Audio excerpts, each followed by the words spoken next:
Hello, everyone, and welcome back to WarGaming. It's been a long time since, well, not really a long time, but it's been a while since I last posted a video. Now, um, I was going to do a video for Nisk. Sorry, Nisk, that's not coming out today. I now have this video, which is far more important, unfortunately. Yours will come out tomorrow, and then I will work on some other videos the day after. However, WarGaming has just held a summit with a whole bunch of their CCs, such as Amuanets, Droodles, Meadsy, got a question in there, His Royal Fatness, all of these guys, and a whole bunch of the WarGaming devs. Now, this whole summit went on for quite a long time. There was about 3 hours of content there. Now, I have just been watching this all over on Amuanets' channel. That link will get posted in the description below if you guys want to watch the actual footage of this Wargaming Summit with the CCs and devs. So that will be in the description below. But it's long and it takes a lot of time. So what I've gone and done is I've sat here now for like 5 hours. 5 hours I've sat here compiling just notes and notes and notes of everything that was spoken about in this summit. And I'm going to bring it to you and address every single topic in a much shorter, more direct version of it. So obviously the summit was a big discussion. So there were things going back and forwards, and it drags on and on. We're going to start off with from the start of the summit, and we're going to go through each different question that was brought up by the CCs to the devs and their devs' answers in return. Of course, these will all be abbreviated and put into much more understandable content for you guys right here. So bear with me. This could be painful. Just bear with me, and if you do like my content, guys, don't forget to give me a like and subscribe. It does help me out a lot, and I will be doing more content from here on out. So, first up on the list of questions, and of course these questions that were given to them by the CCs were given to the CCs by you guys out in the community.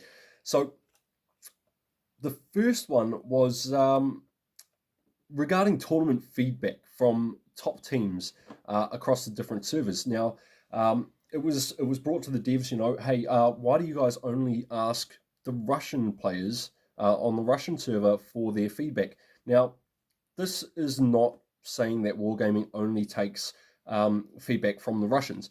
This is basically just saying that they have to ask the Russians because the Russians don't give their information freely to WarGaming.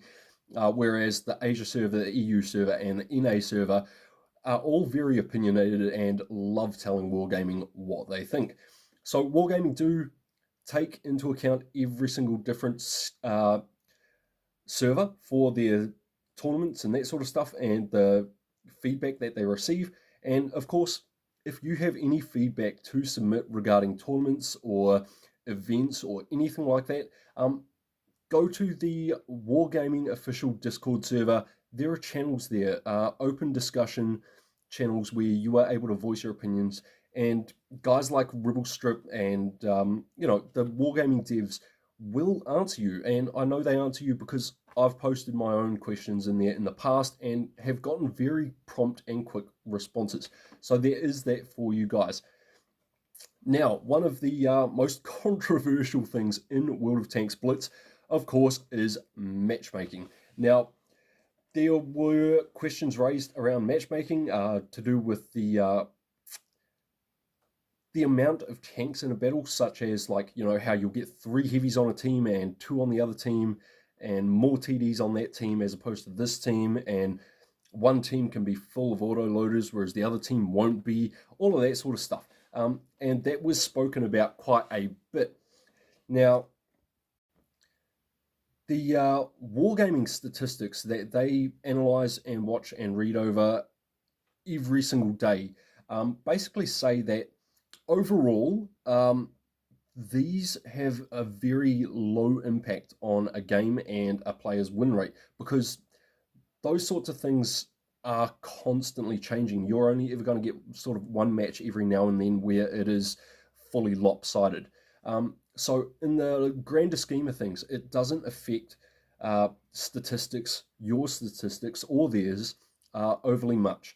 However, if they were to implement such things as the matchmaker taking into account the exact amount of tanks on every team, so as every team is even with heavies, even with mediums, and even with TDs, you would be sitting in queue for a long time. Now, Wargaming's statistics that they look at for queue timing and that sort of stuff is all affected by you guys as well. Most people will sit there and after 1 minute they will jump out of battle queue and re-jump into the battle queue. And because Wargaming is seeing this pattern, they are realizing that people don't want to sit in the queue for a long time, so they do have to have it more generalized for you guys so as you can have quicker gameplay. And that's basically their point on it. If you guys want quicker gameplay, which you do, because let's face it, the statistics are there, they can't implement those sorts of changes into it. However, they did say that lights and medium tanks will be, in the future, not right now, but in the future, they will be categorized under the same thing. So you could possibly end up with 3 lights on one team and 3 mediums on the other team, or vice versa. You know, there could be 2 mediums, 1 light tank, all that sort of stuff. But to make the matchmaking quicker, lights and mediums will come under the same category. So that is something to look forward to in the future. There will be slightly quicker matchmaking once those changes are implemented. Let me just, going through my notes here. Sorry, guys. But yeah, they did actually fix past issues with the matchmaking system. How you ended up with like 4 heavies on one team and only 2 on the other team. They did fix those issues in the past. So, I mean, that just shows Wargaming is actually making an effort for us, for players, guys. They are doing these things for us. So be patient with them. It takes a long time for them to analyze all of their statistics and talk over things with their team and get every single part of each of their departments that work on these things to work in unison and bring that stuff out to us in a finished form. So it can take time. Just be patient with them. We're going to jump on to the next topic now. Let me find that one for you. All right, so the next topic there is the replays, the replay system. Now, Droodles in this summit had turned around and asked Wargaming if they were able to implement a rewind system for the World of Tanks replay system, because they have the files in their systems over at Wargaming that would allow you to be able to rewind a video, but it's not usable by us players. Why is that? That is because Wargaming have in the past looked at and tried working on a rewind for the replay system. However, with the demand that the player base give Wargaming in the forms of things like new tank lines, PBR files for your tanks, crew voices, all of these other things that we throw at Wargaming have taken a higher priority over smaller things such as rewinding a replay. So it's not very useful for us YouTubers and some players that are trying to send YouTubers content and that sort of thing. It's not useful for us not being able to rewind. However, for the entire player base of World of Tanks Blitz, it's just being pushed back and pushed back and pushed back. They do want to implement it. They are working on it. It's just going to take a lot longer. It's one of those sort of, when they get a chance, they will do a little bit of it, and then they'll go off and do something more important. And then when that important thing's done, they will come back and do a little bit more work on that replay system. That's essentially what I got from the summit. And I mean, just cut them a little bit of slack on that one, guys. it's not that hard to close the replay, go back and click forward to the spot where you know that it was going to be and just wait for that little position. I do it all the time. It's not that hard.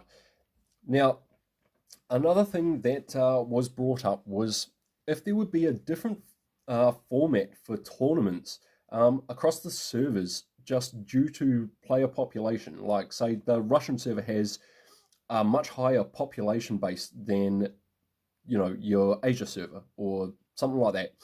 So there are more teams signing up to those tournaments and receiving cups and stuff like that, which go towards, you know, getting into the Blitz Cup and etc., etc., etc. You understand where I'm coming from here.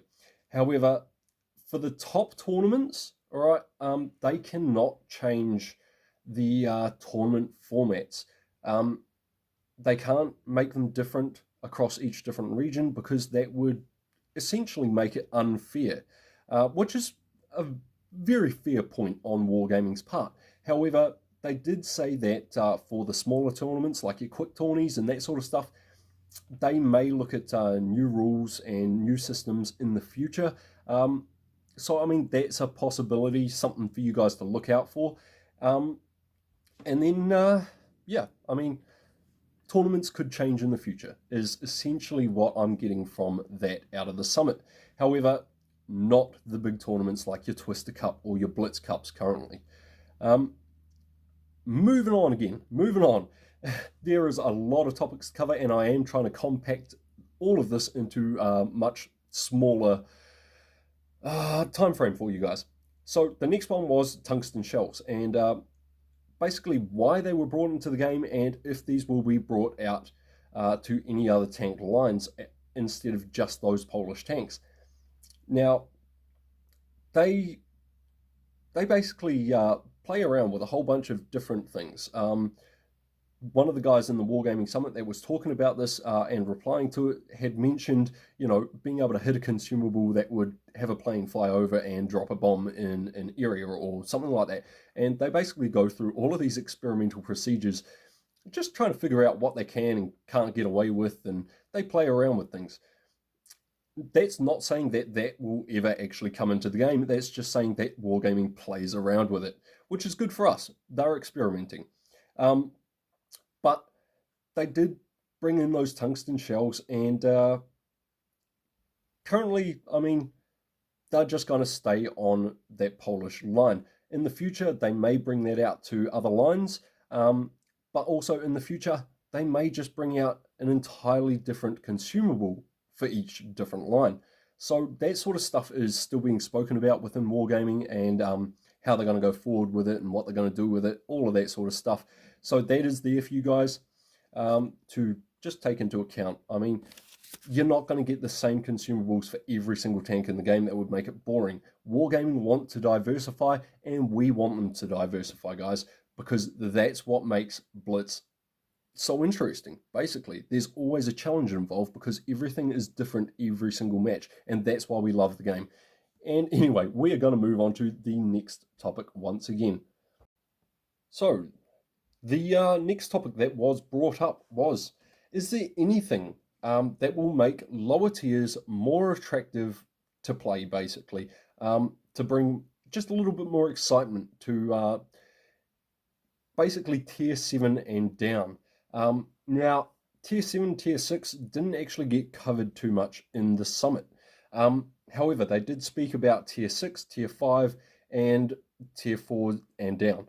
So basically, they are looking into things like mission-based options and stuff for lower tiers, but they still haven't decided on any of their workable solutions around this just yet.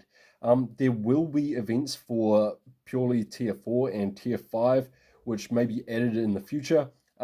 Tier 1 to tier 4 is basically just going to stay very simplified. And the reason that this is going to stay simplified is because tier 1 to 4 is where the newer player base come in, and WarGaming don't want to overload tier 1 to 4 new players with a whole bunch of information and a whole bunch of events. They don't want to overwhelm the new players. And because they don't overwhelm new players, that is the reason why this game is still continuing to grow, because they're allowing these players to come into the game nice and easily, nice and gentle, and just learn things that way. Plus, from tier 5 upwards, that's where the tanks diversify from, your light tanks, medium tanks. You end up getting your TDs, your heavies, all of that sort of stuff in tier 5, tier 6, and up. So they are keeping 1 to 4 simple, and tier 4 to 5, they are looking at events, missions, all of that sort of stuff. But they're still working out the finer details of all of that. So in the future, some point in down the track, maybe in the next year or two, these things will be implemented into the game, just to try and make, lower tiers slightly more exciting and enjoyable for all of us players. Now, I know a lot of players out there that go and play low tiers just to seal club and have a bit of fun and all of that sort of stuff, but there's no real major rewards down there. But that's what this will bring to the battlefield in those tiers, basically, is just a little bit of more of a reward system, a little bit more enjoyment and just excitement for you guys. So that is something that is going to come in the future. Now, another thing that was brought up was the ×5 boosters, pushing lower tier players, new players, up into tier 10 far too quickly. Now, WarGaming did turn around and they said that according to their statistics, which they analyze and run every single day, that the newer players are not actually using the ×5 boosters correctly. So they're not actually using those boosters to progress themselves up to tier 10 as efficiently as some of us more experienced or long-term players of the game are. And in this, they also mentioned that some of the things that are bringing lower tier or newer players up in those tiers a lot quicker is the events and daily containers. Those were the things that they had mentioned that had slightly more impact on the speed of progression of players.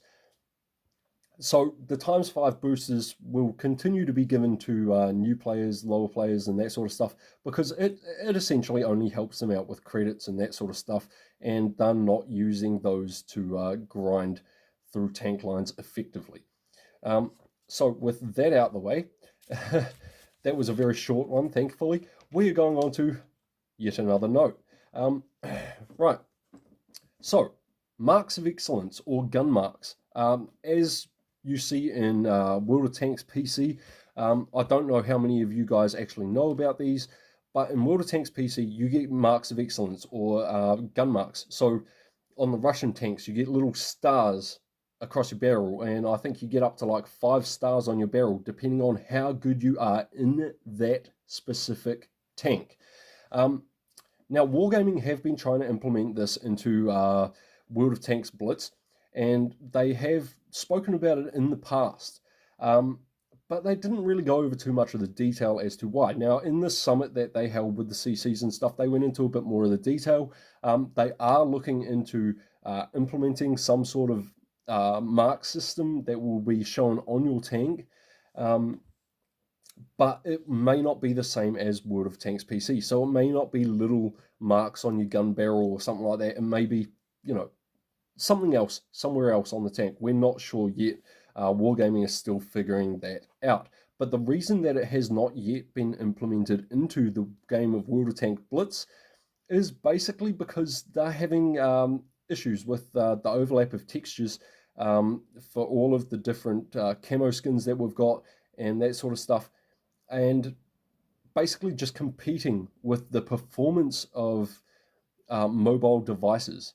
Okay, so on PC, this is it's a much easier thing to implement because the processing units in a PC are that much better than that of our handheld devices, of our tablets and our phones. So WarGaming are battling with the performance issues of phones and tablets, and once they work out how they can best implement marks of excellence in a smooth format for the game, those will be released. and it is something that they are currently working on. So that is in the works, guys. In the future, you will see marks of excellences get brought into the game, which will help us long-term players, us experienced players. We will jump all over that stuff, and I know I will. I enjoyed getting all of the marks of excellences on my tanks. And of course, these are things that you've actually got to do well. And in a battle, you'll be able to see these marks on other people's tanks, and you will know that's a good player right there because he's got 5 stars on his barrel. So look forward to that in the future, guys. Marks of excellences, they are coming. It's just going to take a little while for WarGaming to work around the processing unit of phones and stuff to be able to bring it to you. So with that one out of the way, because I've said about as much as I can on that, we're going to move on to the next question that was brought up. And this was basically personal customization. So we're looking at things like, your clan profile picture, your player profile picture, your avatars, personal customization in general. Now, WarGaming basically said in the summit that the clan UI or user interface has not been updated since they released it into the game, and they are working on making a more modern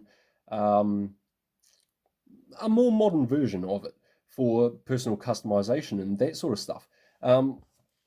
Now, hang on, I just got to quickly read my notes again because this one actually has quite a bit to it. They covered a lot.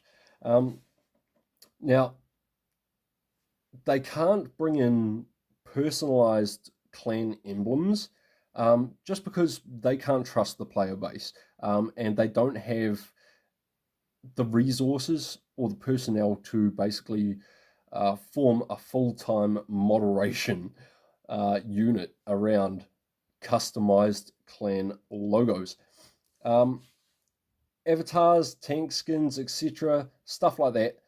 WarGaming are brainstorming on how to bring in customized skins for your tanks, for your avatars, and stuff like that. And I mean, they're even looking at customization of battle screens, loading screens, all of that sort of stuff. And it's good that they're working on that. They are minor things in the game, yes, but they are the things that make the game more aesthetically appealing to us as a player base. And it's also one of the things that is pushing back the progression of such things like a rewind feature in the replay system.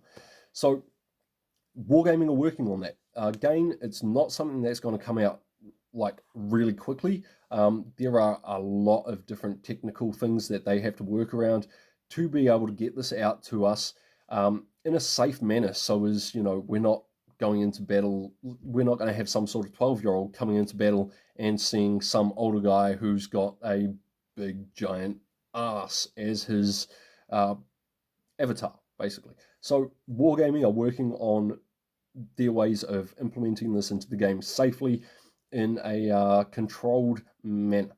So that is coming at some point. Again, we don't have dates on this. None of this was none of the dates or anything have been released for any of this. It's just the ideas and what they are and are not working on. Now, for veteran players, people that have been around for a long time, they have all the tanks, all of that sort of stuff. We're getting bored. We are. We've got everything. Now, WarGaming basically said that they are going to look at chain events. So events where they'll give you a mission and it'll be something real simple, real easy to start off with. Go out, do this, get this.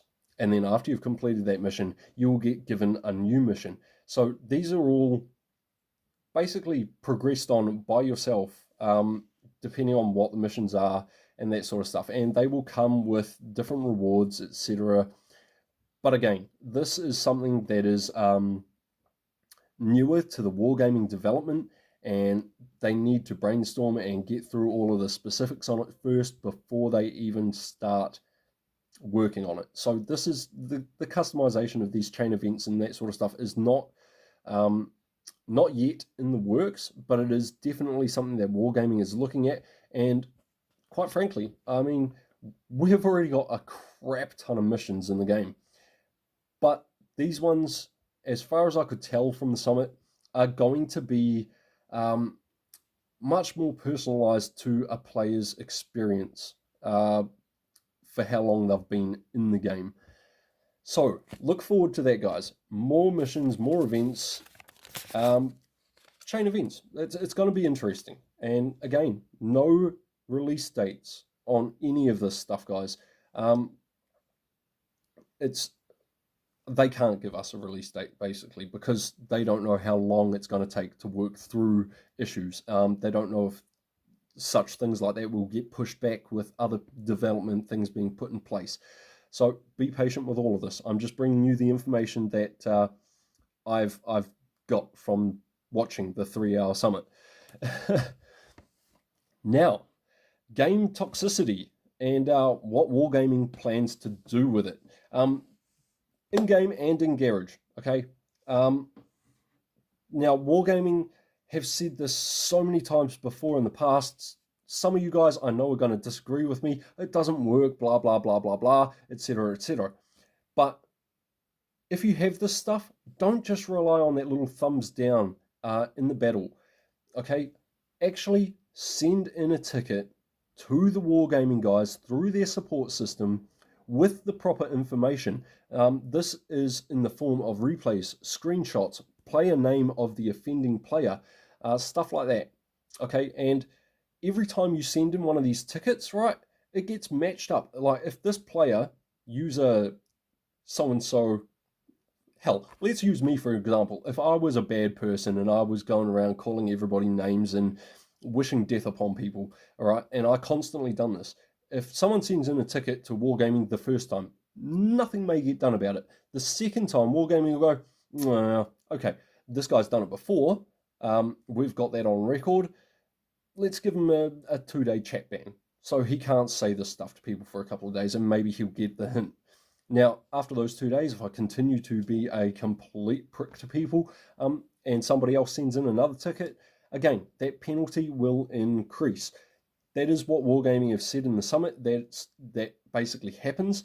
The more someone does it, and the more tickets will WarGaming receive on that person for different instances over racism, over hate speech, over all of this stuff. All right, it's going to have increasing penalties for these repeat offenders. Now, that's what we already know. Okay, that's something that's been in the game for a while now. But what WarGaming did say in the summit is that they are working on implementing a better report system in the game for reporting this sort of stuff. They are also looking at an improved filter system feature for,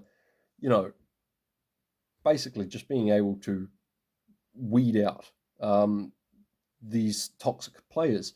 They're also looking at one of the things that was brought up that I think WarGaming will look into is being able to in-game actually mute or block players that may spam some stuff on the screen. I don't know how they'll do it. I don't know if they will do it, but it was something that was thrown their way and they were taking notes on this stuff and they are talking about it. So, I mean, you know how you get your names that pop up in the side of the screen? It could be something as simple as clicking on that person's name and then clicking a little box next to it that will mean you never have to hear from that person again, which in turn over time will lower the amount of toxicity in game. Also, WarGaming have been working on a chat system, which basically automatically, and I don't know how this works. It's not implemented yet. It is not a real thing. They've just been simulating how it works, and it's been proven that it could work, and it's something they're going to improve on in the future. But basically, a system that will analyze all the chat, basically everything that is said between players in game, and players that are toxic will basically get marked, and make them easier to notice, and also tell Wargaming that this person is doing this stuff. Meaning, we will have to report it less and less to Wargaming if this gets implemented, when they finally work it all out, of course. And that will be great for the World of Tanks Blitz community. But yeah, that's basically all there is on the toxicity of players in Wargaming, in World of Tanks Blitz, basically. So there are a lot of things there that they are working on. And I do apologize, guys, this video is going to go on for quite a while, but it is not 3 hours. So, Droodles also brought up to Wargaming that the in-game camo values are not correct. The grill, for example, is on paper supposed to have a higher camouflage rating than the waffle at tier 9. However, this is not the case. Everybody knows that the grill has the worst camo ever. And Wargaming know about this issue. They did say that. There are some bugs there, and they are working on them. Now, also, Droodles brought up how you could go to like Blitz Stars or stuff and see on-movement dispersion values, and basically asked Wargaming if they were going to bring these on-movement dispersion values into the in-game UI, so the user interface for the game, where you click on your tank and it brings up all the stats on that scroll down page, if it'll bring in, you know, that statistic there. Now, Wargaming basically said no, they're not going to bring in on-movement dispersion values into that section. Purely, one, it's extra work for Wargaming, and two, 95% of players, according to their statistics, don't give two damns what the on-movement dispersion value is. That's more a thing for players that actually get fully involved in the game. And if you get fully involved in the game, you don't need Wargaming to put it in the game anyway, because you can go find it on Blitz Stars. So that's there. That was spoken about. So there is a very low priority for Wargaming to implement that into the game. Now, as you know, the EU server, the NA server, and the Russian server all have tester clans, which are a part of a system where Wargaming give these clans tanks on a outside testing program, where they can go and test the tanks and stuff, and then later on they're able to test the tanks in game against just your average players. And this is how Wargaming basically work on their tanks and figure out how good they're going to be before they're released into the game. Now, there is not one of these in the Asia server, and this was brought up. Now, Wargaming said, look, we get enough information from EU, NA, and Russian servers to not need tester clans on the Asian server. Now, this, in my opinion, is a little bit unfair, but fair enough. They're a business and they don't need the workload. However, they did say that if this is something that the players on the Asian server want to demand, will have a demand for some of the top clans to become tester clans, then Wargaming will work on getting these clans sorted out with the testing program. But if they do that, it's, again, that's one of those things that Wargaming will put on the back burner, just because they don't need it for their statistics. They don't need it for the development of the tanks. They get enough information. That's just something, when it happens, if it happens, they'll be doing for you Asian community players, okay?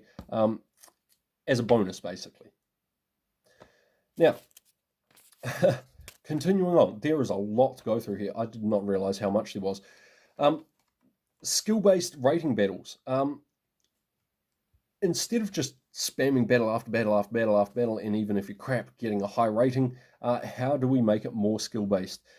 They threw around ideas like, you know, putting people into brackets of their point system separately and adding them to a match for ratings battles, as opposed to going off of a team average rating.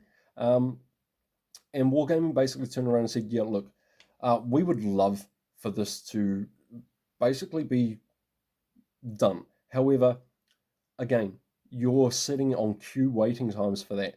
And with the current system that it's got, it's going to take this tight group of people when there is more players online, and it's going to be more evenly skill-based matches. And the less players that are online playing ratings battles, the wider this bracket gets, and the more diverse the teams get. The worse players you'll get on some of the better teams or more higher up rated teams. Um, and it's something that they can't really change too much. The only way to make rating battles more skill-based, guys, is basically play more ratings battles. Have more people playing ratings battles, because the more people that play ratings battles, the better it's going to be for those bracket sizes, and the tighter it's going to be with your skill-based placement in matches. So that is something that is going to be looked at. And yeah, that was pretty much all I can say on the ratings battle thing. Again, trying to abbreviate this. This has already been like a half-an-hour video, and we're only about halfway through this stuff. But hey, at least it's not 3 hours long. Now, His Royal Fatness did bring up a few things. And one of them actually got cut off short because they had a break, and we don't get to hear the answer to that. It's probably one of those things that WarGaming deemed a little bit too sensitive or close to release to actually talk about.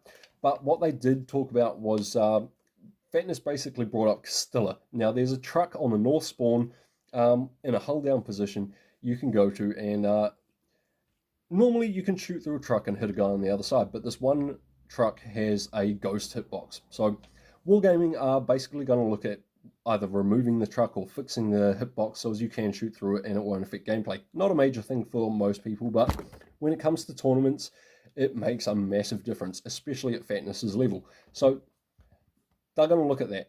And Fatness brought up unbalanced map setups, such as like New Bay, how you've got the town side that is hardly ever used, and then everybody fights over on seaside, but the seaside is unbalanced, and that was what got cut out by WarGaming. So we don't know what WarGaming is going to do with the unbalanced map setups, but it's safe to say, now that it's been brought to their attention in the summit, they will be looking at a few map changes for that. Alrighty. Whew. Still got a lot to go through here, guys. Like I say, I spent over 5 hours compiling all of this just to compact it into this video for you. Now, one of the other things that community content creators brought up to WarGaming was basically getting put out there by WarGaming. So WarGaming said that, and this is a bit of a sneak peek, well, a leak on WarGaming's part that they've done knowingly here. There will be special player profiles for content creators, which WarGaming are looking at implementing into the game. We don't know how yet, we don't know what it will be exactly, but there will be something special for content creators. Now, they also said, what if we were to put down sort of a drop menu like we have with the new systems and that, which would be able to direct WarGaming players, World of Tank Blitz players, to content creator YouTube channels. Now, WarGaming liked the idea. They did.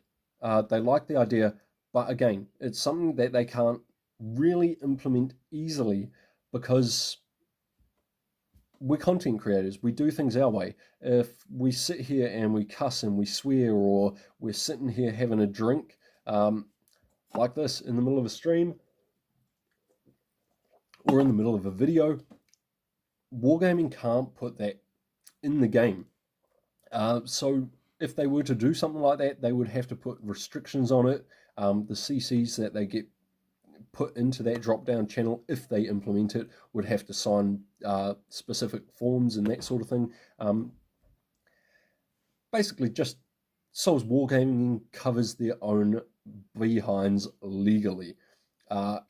and don't get brought down by, you know, someone saying or doing something stupid on their stream.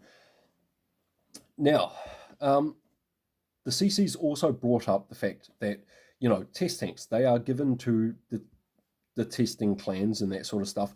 What about giving test tanks to the content creators, so as we can actually put out a little bit of information before the release of a tank, instead of rushing to get that information out when the tank is released? And basically, WarGaming said no, we cannot do this for you. And the reasons for that is because us YouTubers, we are opinionated. Everything we say is our own opinion, based on our own knowledge. And if we were to be given test tanks, ahead of the release date, and we drove them and they were still slightly overpowered or whatever, and we're like, this tank is awesome, this tank is great, you guys should all get it. And then when WarGaming go to release it, they nerf it first because it is overpowered and that sort of stuff, and we don't want more Smashers and Annihilators in the game, let's face it. Anyway, because statistics and characteristics of tanks can change, they don't want us CCs releasing that information before the tank is released, because they don't want to disappoint the entire World of Tank Blitz population. Fair enough in my opinion. I'm not even mad. I wouldn't care. I mean, it would be nice to have, but I understand where WarGaming is coming from in not giving it to us content creators. It's perfectly fine. Now, where are we at again? Something was brought up with team boost positions and maps. Now, I don't know how many of you will know about this, but there was a Twister Cup tournament, and basically, they pushed a teammate up into an area you normally wouldn't be able to get to without help. And that is what we mean by team boost positions. And WarGaming basically turned around and said, yeah, no, we're trying to minimize this, because if this is to happen in pub matches and that sort of stuff, people are going to get absolutely furious that these two idiots are piss-assing around trying to get up a hill, and not actually participating in the battle. So they are actually trying to minimize areas on the map that you're not supposed to be able to get to.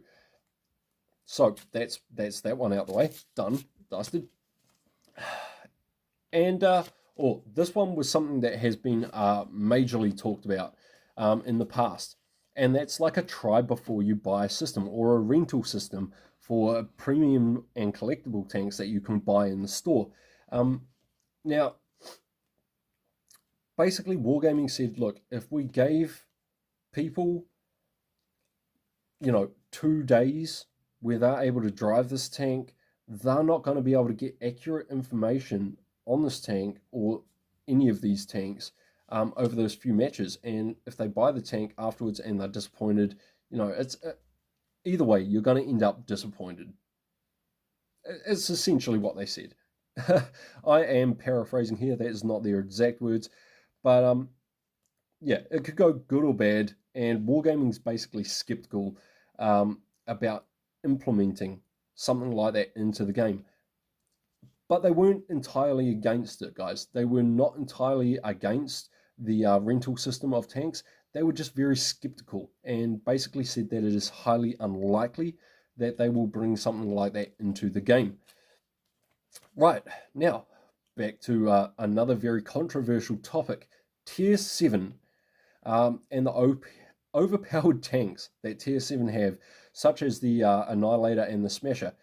Now, basically they were asked if, WarGaming was asked if there would be any changes to these tanks to basically rebalance Tier 7. WarGaming want to. WarGaming want to nerf the Smasher. WarGaming want to nerf the Annihilator. But basically they cannot do that because so many people own the tanks and so many people are happy with the overpowered tank, that if they were to nerf them, the player base would be furious. And let's face it, people would lose their goddamn minds. WarGaming's not going to nerf those tanks. They are not going to balance Tier 7 that way. And they are looking for more creative solutions outside of directly nerfing them, to basically rebalance Tier 7. But it's going to take a little bit of time. Now, if those tanks do get directly nerfed, and this was said in the summit, blame Rib. He's a content creator, and it was his idea. So he brought that up in the summit. Blame him. Otherwise, Wargaming are looking for more creative solutions to balance that sort of stuff without annoying you guys. Now, we are going on to other tanks. Old tanks that have been forgotten about and not buffed. Now, recently the T110E4 got a buff, right? That was one of those tanks that had been totally forgotten about. But there are still other tanks out there, like, say, the T44 medium, the Russian medium at tier 8, that have not been touched in a long time, and plenty of other tanks in that category of tanks that have not been touched in a very long time. Now, Wargaming basically said, look, the reason we're not just going to straight up give these tanks buffs is because these tanks are basically the baseline for improvements and nerfs and buffs and stuff like that for new tank lines that are coming into the game, for pre-existing tanks that get nerfed and buffed, all of that sort of stuff. These old tanks that are forgotten about are not actually forgotten about by Wargaming. They just use them as a baseline to keep the game balanced. So if you have a favorite tank that may have fallen behind in the works a little bit and hasn't had a buff for quite a while, don't fret. Wargaming have their reasons for not buffing these tanks, and it helps the overall gameplay of these new tanks that are coming into the game. If they didn't do this, tank lines like the 53 TP, for example, could come into the game and be way too overpowered, like the Smasher or Annihilator. So they are there. Wargaming knows that these tanks haven't been buffed in a while. They still perform. They can still perform well. They're just not quite meta. And that's perfectly fine. As the meta changes in the future, other tanks will be nerfed down to these levels. Those tanks will be buffed, and it will ever change. It's what the game industry does. These things change constantly, and Wargaming are aware of it. And they're just trying to make it as user-friendly as possible for everybody that plays the game. And there are a lot of people that play Blitz, let's face it. Now, starting to lose my voice a little bit. We're going to go on to the special camouflages that you used to get in ratings battles. Like, you would go into a ratings battles, you would attain your platinum rank in a tank, and you would get a special camouflage as a reward for it. Now, these camouflages recently have been brought back into the game in the store, all right? And basically, Wargaming was asked, why have you done this? Why did you bring these reward camouflages into the store? It takes away from all of that effort we put in to get those camouflages in the first place because they were rare. And Wargaming basically turned around and, yeah, okay, it does take away from that. We're sorry. However, it is not just like you can go and buy these camouflages for gold and rock around in one of the old ratings battles camouflages. No, you still have to have either one, dedication to the game, or two, you have to be a good player. Simple as that. These camouflages have been brought back into the store in bundles like the season coins bundles, and that's where those camouflages are sold. So you still have to compete to get these camouflages. They're just not going to be as rare as they once were. Moving on again. Wargaming were asked basically about how they were going to fix the issue of other people out there leaking information before CCs get it, before Wargaming have released it. You all know one of these people. His name is Pantoof. He has done a fair few leaks in the past because he has a source that feeds him information, and because he can, and he's not under contract by Wargaming, he can. Simple as that. He can leak these things with no repercussion. Wargaming don't have any real way to solve these leaks for us CC creators and all that sort of stuff. But in the future, and this is just a warning to anybody who wants to leak information about upcoming game changes, Wargaming are working on ways to have are legal ramifications against these people that are leaking information. So if you leak information in the future after WarGaming have got their legal side of things sorted out, you could be facing big fines or anything, really. I mean, I'm not sure how that works. I'm not a lawyer. But the fact is, WarGaming are basically taking legal action to stop people from leaking this information. And it's not because WarGaming want to hold the information for themselves. No, WarGaming don't want that information released early for multiple reasons. One of them being the fact that changes could be made after those leaks. And if people are taking these leaks and going, oh, that's really cool, and then, that tank that was leaked gets released into the game and it's worse than what the leak information was, people are not going to be happy. So that is one of the reasons why WarGaming are trying to stop the leaks.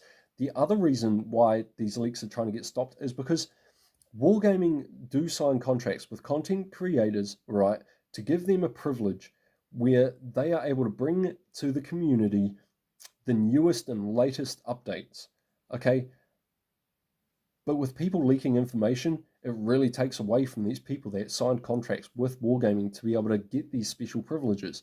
And it's not fair on all of the CCs, basically. People leaking stuff, it's not fair on us CCs. And we're not a part of WarGaming. It's just how it is. Moving on, because we're not going to delve too deeply into that. By all means, guys, if you have anything to say about any of this stuff, drop it down in the comments below. Come to my Discord server, have a chat, all of that sort of stuff. Go to the WarGaming Discord site.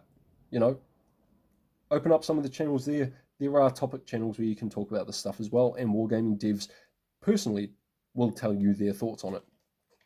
However, we are going to keep this moving along. We're going to try and keep this under an hour. There was another question raised. Will there be an increase in tournament prize pools? And Ribblestrip turned around and he says, look, as nice as that would be to increase prize pools for tournaments, they're not going to. And the reason they're not going to is because WarGaming want to keep tournaments exciting within the community without basically getting a whole bunch of greedy people just chasing after prizes. Like, if all you're there for is the prizes,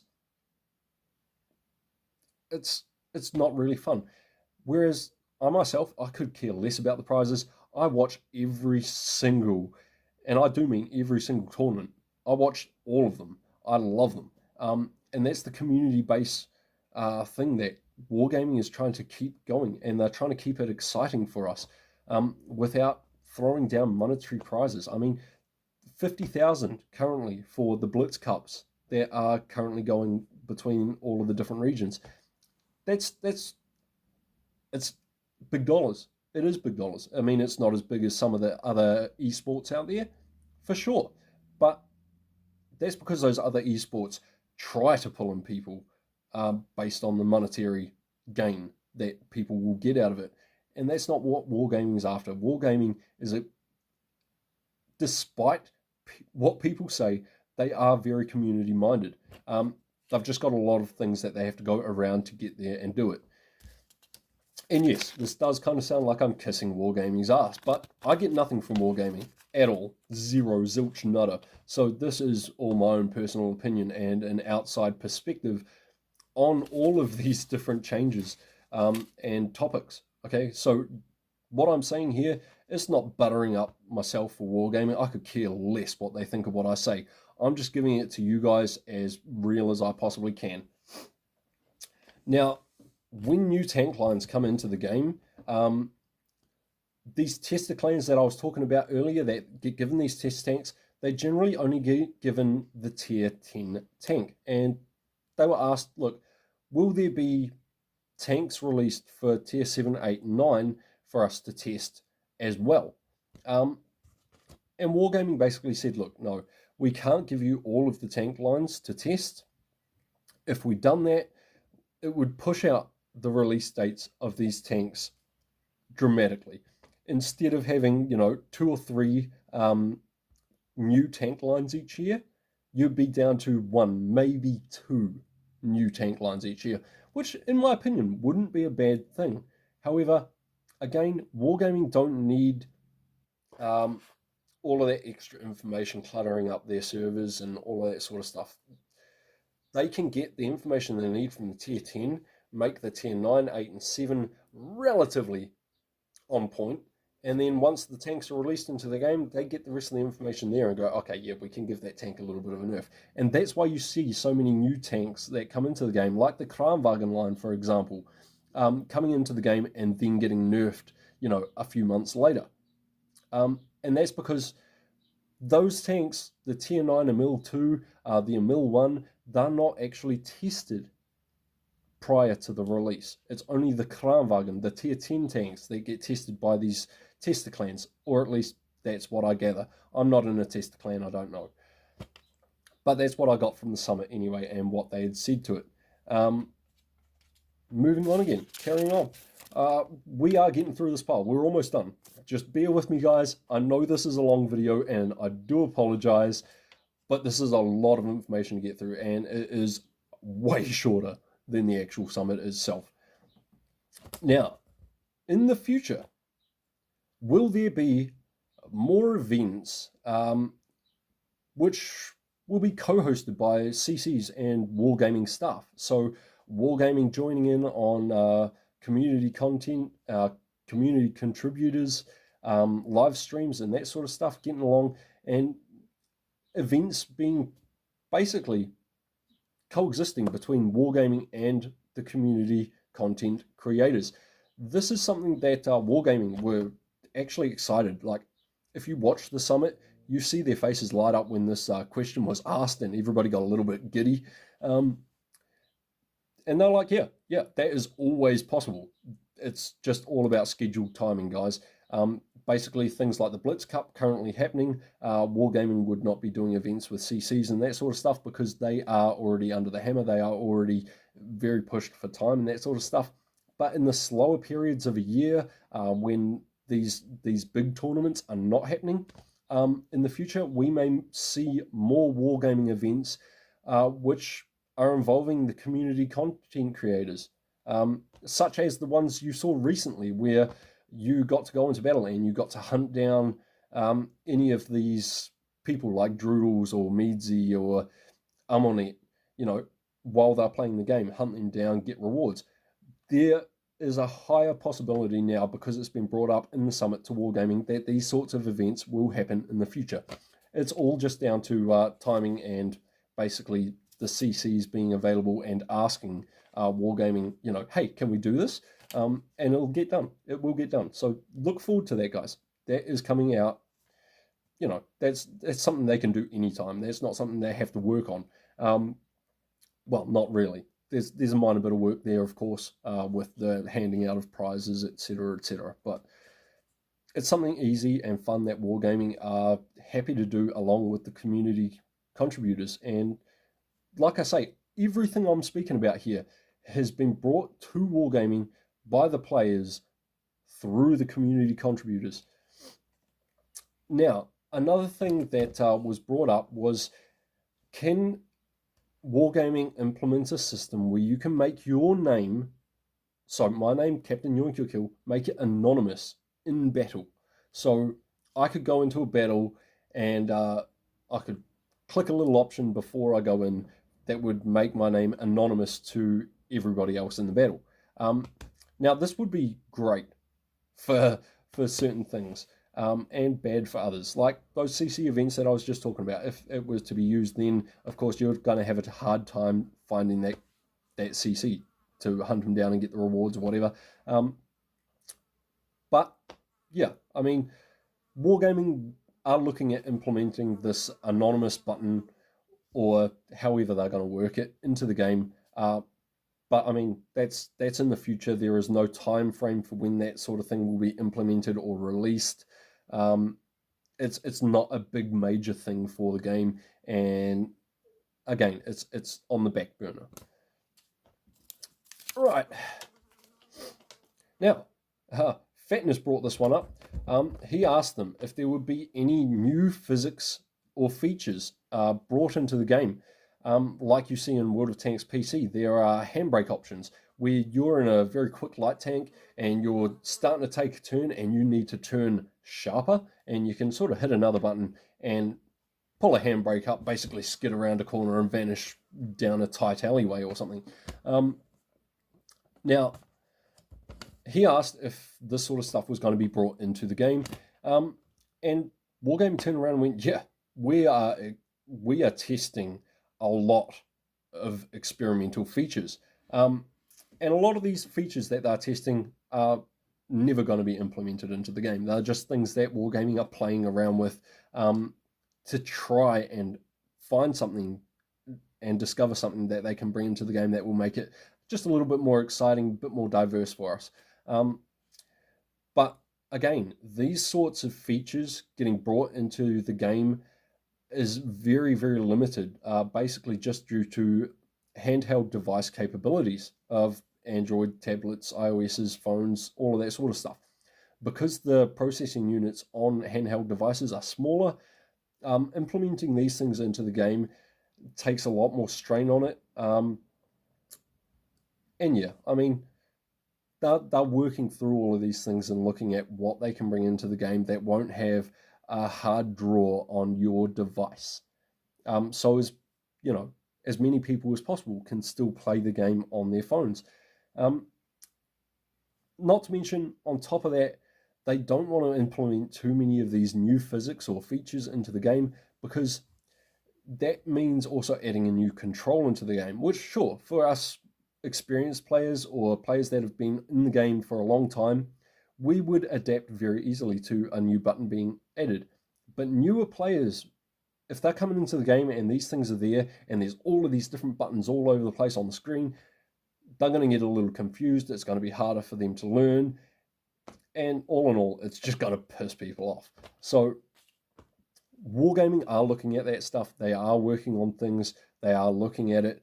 But it's going to take them a long time to implement these new physics and features and stuff, just because of device restrictions, basically. So that's going to happen. Now, every good name is taken, brought up. Will there be, in future, a button where we can exclude 1 or 2 maps out of the rotation for pub matches that we hate or don't like or don't enjoy playing? And WarGaming turned around and said, yeah, maybe in the future we will bring in a choice to be able to exclude maps from rotation for each specific player. But at this time, it's not going to happen. It's definitely in the future. Again, one thing I would like to point out that WarGaming didn't actually bring up in the summit is that if they added a map exclusion choice into the game, right, and everybody started ticking off different maps, and then you're trying to get their matchmaking system to create a game for you, and you're sitting in queue, that queue time is going to get freaking long, because matchmakers trying to take your tank and go, all right, we can put it in this match with all of these guys, but oh shit, this guy doesn't want their map, so we can't put him in that one. We've got to, you understand where I'm going with this. It's going to be a pain in the ass. But WarGaming are looking at it for a future sort of thing brought into the game. We've only got a few left now, guys. Bear with me. We're almost done. We are getting there. Right. Now, on the note of consumables, it was brought up, like, why? Because Droodle's done a poll in his Discord server, and he did say this in the summit meeting. He said, look, I've done this poll in my Discord server, and speed boost consumables, like, why not remove those types of consumables and just restore the tank stats that they used to have before these were implemented in the game? Now, WarGaming did basically say, yeah, we could do that, but what's the point? Like, we could take those things away, restore some old stats to tanks that would make them perform better overall all the time, constantly, but with consumables like the speed boost, like the tungsten shells, like you know, all of those sorts of consumables, with them being in the game, it brings diversity to the game. It brings a little bit of variance in the gameplay. And of course, you don't have to run the speed boost on a tank. You could run something else. And this is what changes the gameplay. It's also why WarGaming are not going to remove things like the speed boosts and that. They would much rather buff or nerf the speed boosts and buff or nerf the tanks, depending on what the game requires at the time. Garage skins. Being able to select how your hanger looks. Something that WarGaming is going to look at, but that's not in the near future. It's being worked on, and that will come in the very distant future. So look out for that. At some point, we will have customizable garages from a select range, of course. Now, this is something that the WarGaming devs actually asked the CCs right at the end of the video. You know, basically talking about progressional training videos. So you know how you start up the game, you're a new account, you get in there and you do all of the stuff, the training at the start. Now, that is a very basic training and it doesn't teach you too much, but what was brought up to the devs was basically, you know, throughout the game, as you reach new tiers and new tank types, if a little informational video could pop up and basically teach you what this tank does, how to play it, how it's best used, etc., etc. So that is something that could possibly come in the future. It was not said yes or no or anything like that. It's just something that could happen, which I reckon, you know, for the newer player base is going to be awesome. For us guys that have been in the game for a long time, if those pop-ups actually happen, that's going to be a pain in the ass. But it's something that's there. Anyway, guys, that is literally all of my notes fucking done and dusted and gone. And I think we've only just gone over an hour. That's all the information for you. That is what was spoken about in the summit with the CCs and the WarGaming devs. And thank you to Amuanets, who posted up this video and put it out there for us all.